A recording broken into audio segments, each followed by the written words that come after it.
Depois de 17 anos aconteceu uma grande tragédia com um avião brasileiro. Dessa vez com a TR-72 da Voipes. Mas você já parou para pensar por que a mídia e as pessoas em geral repercutem tanto um acidente aéreo? Esse vídeo não é para falar do acidente, mas para a gente fazer uma reflexão juntos. O fato mais óbvio é: porque não acontece todo dia. Em outros setores, todo santo dia tem acidente, as pessoas acabam morrendo e aí isso não vira notícia.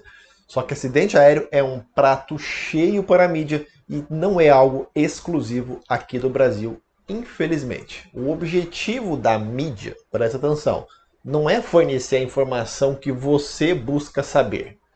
Para a televisão, seja mídia de televisão ou mídia de internet, um acidente aéreo cria um drama que ele vai poder ser explorado, obviamente, no dia, dias depois, semanas, meses, e depois, sei lá, de 1 ou 2 anos, quando sair o relatório, vão explorar mais algumas semanas, no caso, por exemplo, agora, essa tragédia aí com o Voipass. Negócio que a mídia tradicional sabe que as pessoas não entendem de aviação, e nem tem obrigação também.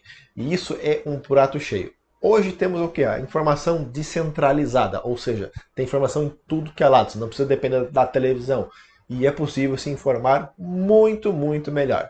Não necessariamente justamente assistindo jornal, Rede Globo, UOL, essas coisas aí que eu prefiro nem chamar muito de jornalismo. A principal função da mídia em um acidente é querer achar um culpado e fazer uma ligação com a ideologia que essa empresa ou seu jornalista segue. É isso que acontece.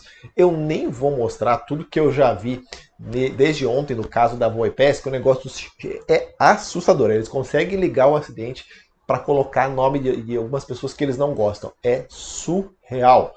Em tempos de redes sociais, né, a mídia chama o especialista, que pode ali ficar horas discutindo teorias mirabolantes em troco de audiência. E a audiência, querendo ou não, é dinheiro. Gente, eu não estou fazendo uma referência ao Lito, porque eu sei que vai aparecer alguém para comentar, porque eu vi o Lito no Estadão, eu vi o Lito na Globo. Não, eu não estou fazendo referência a ele. Hoje em dia você precisa explicar bem as coisas, né, para não deixar entre linhas. E ó, eu não acompanho o conteúdo dele, e aliás, eu não acompanho o conteúdo de quase ninguém aqui no YouTube.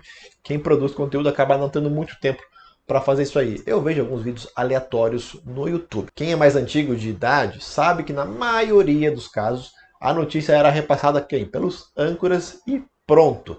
Mas hoje em dia alguns especialistas são aquelas pessoas que vão lá e faturam alguns trocados, já dão as suas teorias mirabolantes, enquanto o órgão oficial leva meses, até anos para fornecer as causas, dependendo da complexidade do acidente. Se apenas os fatos sobre o acidente virasse notícia, a mídia teria o quê? 5 minutos de assunto e deu. O restante do dia, das 23 horas lá e 55 minutos, ela precisaria colocar outras notícias em pauta. Mas quando acontece uma tragédia desse tamanho, o assunto é e vai ser explorado ao máximo. Se você for no Google e digitar Voipes, vocês vão ver algumas notícias nojentas, chega a ser nojentas. Essa página que eu estou mostrando para vocês aí é a Bureau of Aircraft Accidents, Artemis. Em toda a história do Brasil, são 787 acidentes com 4.516 vítimas. Só para deixar bem claro, esses dados não é o do CENIPA, tá? Pois o CENIPA classifica qualquer coisinha, vamos falar assim, como um acidente. Eu já vou falar mais sobre esse assunto. Mas esse é um dos melhores sites, se não o melhor, na minha opinião, que retrata, mostra todas o chamado database aí dos acidentes. Então foram 787 acidentes em toda a história, 4.516 vítimas. Mas a maioria desses aí que eu acabei de falar não tiveram mortes ou feridos. A definição de acidente aeronáutico parece um pouco complexa, mas não é. Somente na primeira página desse site são 20 acidentes no Brasil de 7 de setembro de 2020 para cá. E você ouviu falar algum acidente dele? Se você ouviu falar, provavelmente não. E você sabe a razão disso? É muito simples. Todos, fora esse da Voipes, são da aviação geral, táxi aéreo, até aviões militares e nenhum de linha aérea. André, mas você está falando então que avião é um negócio perigoso? É óbvio que não. Vocês têm noção de quantos aviões existem no mundo, tipo voando agora nesse momento? Milhares, e o Brasil é sim um dos maiores mercados do mundo. Na aviação comercial, fraco. A gente não chega ali nem a 500 aeronaves comerciais ativas nas companhias aéreas de linha aqui do Brasil.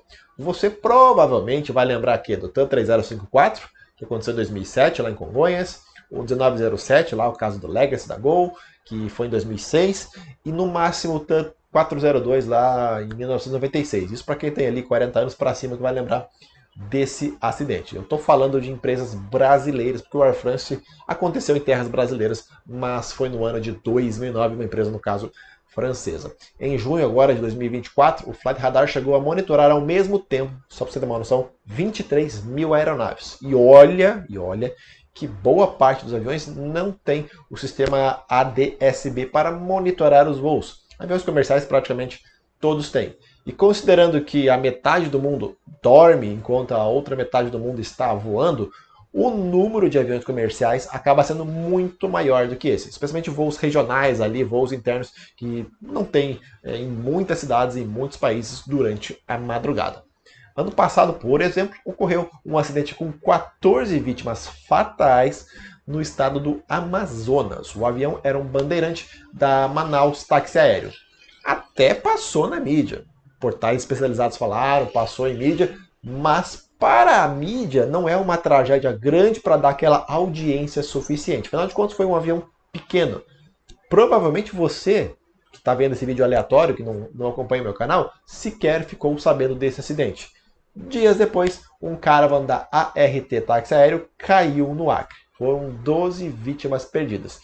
Provavelmente você também não ficou sabendo desse acidente. O fato é que eu falei, grandes acidentes geram audiências muito maiores, só que eles são muito mais raros de acontecer. Por isso eles viram notícia. Se caísse 3, 4, 5 por dia, nem sempre ia virar notícia. Deu para entender?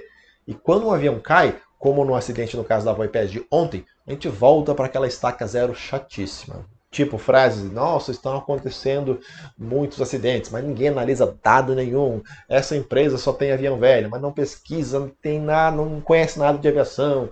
Avião de hélice é perigoso. Nunca que eu vou voar em um avião assim. Aquele velho papinho de pessoas que também não viajam de avião, aquela velha história que eu já comentei aqui no canal. A mídia quer o quê? Dinheiro, apenas dinheiro. Sem nenhum compromisso hoje em dia de realmente passar a notícia. Teve um tempo que se até fazia jornalismo sem opinião. Agora, nos últimos anos, passar a verdade dos fatos é o menor das preocupações. Se amanhã, por exemplo, cair um Cessna 152 e morrer 2 pessoas, só vai virar notícia em algum jornal da região. Isso se virar. Acidente com um avião pequeno é muito mais comum de acontecer. E avião grande é muito mais raro de acontecer, especialmente em linha aérea. Se fosse corriqueiro, não ia aparecer na mídia. A gente sabe que não ia aparecer na mídia. Só você comparar aí com estradas. Quantos acidentes que acontecem nas rodovias brasileiras aparecem na mídia? Os que são muito grandes mesmo. Veja que o caso, quando ocorre acidentes com trens ou navios, existe uma notícia. Não tão explorada como avião, mas existe porque não é algo comum acontecer acidentes com navios ou trens e aí acaba gerando audiência e, consequentemente, dinheiro. O último acidente aqui no Brasil com linha aérea não foi exatamente em 2007, foi em 2011, onde 16 pessoas perderam a vida. O LET 410 da empresa Noar se acidentou em Recife. Lembre-se desse ATR-42 da Total, se acidentou em 2014. 0 vítimas, 0 feridos, mas é classificado como um acidente aeronáutico. Portanto, o Noar foi a última vez que uma pessoa perdeu a vida em uma linha aérea brasileira aqui no Brasil.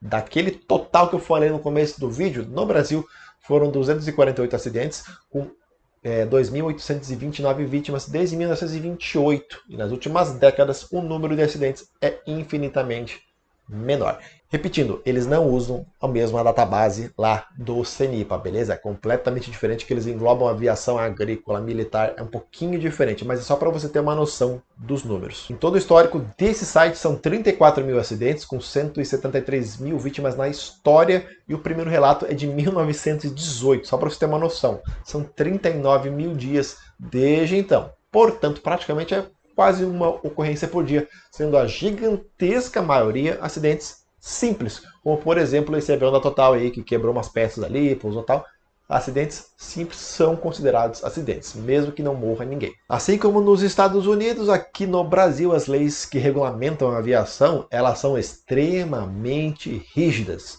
Quando falamos especialmente em segurança de voo, inspeção dos aviões e padrões de manutenção. Gente, o negócio aqui é muito sério. Tá, e por que acontecem mais acidentes com a aviação geral?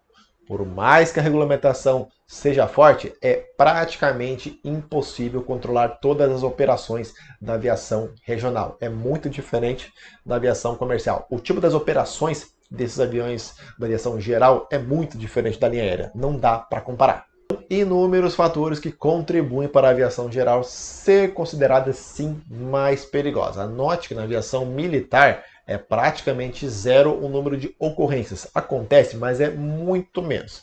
Além de que muitos consideram os pilotos militares que eles têm mais capacidade técnica do que pilotos civis. Isso nem sou eu que estou falando, isso é o que eu encontrei aí pela internet. A questão que, com o passar dos anos, a segurança do voo aumentou e muito. Nossa, gente, vocês não têm noção de como é que era nos anos 70 e 80. As aeronaves ficaram mais modernas, mais seguras, mais tecnológicas, tudo mais. E um grande acidente aeronáutico é raro de acontecer. A cada dia que passa vai se tornando ainda mais raro. Esse foi o primeiro acidente com um avião da Voipés na história, ainda com o nome da Passaredo. Aconteceu em 2000, quando um RJ-145 bateu em uma barreira natural antes de chegar na pista de Vitória da Conquista, na Bahia. O avião ainda chegou a tocar a pista, se arrastou, saiu da pista e o motor ficou em chamas, mas ninguém se feriu. Ele, claro, foi classificado como um acidente aeronáutico. Eu estou te falando. Esse acidente da Voipés será explorado ao máximo pela mídia. Provavelmente o CINEPA deve divulgar um relatório preliminar, não com as causas, mas sim com os fatos conhecidos, normalmente 30 dias após o acidente. Isso é uma suposição que eu estou fazendo aqui devido ao histórico do CINEPA. Não é certo que ele vai divulgar daqui a, 29, 30 dias algumas coisas sobre esse acidente. Beleza? Você curtiu esse conteúdo? Você gosta do conteúdo aqui do canal? Você pode deixar um like, você pode se inscrever e a gente se vê no próximo vídeo. Um forte abraço, gente. Tchau!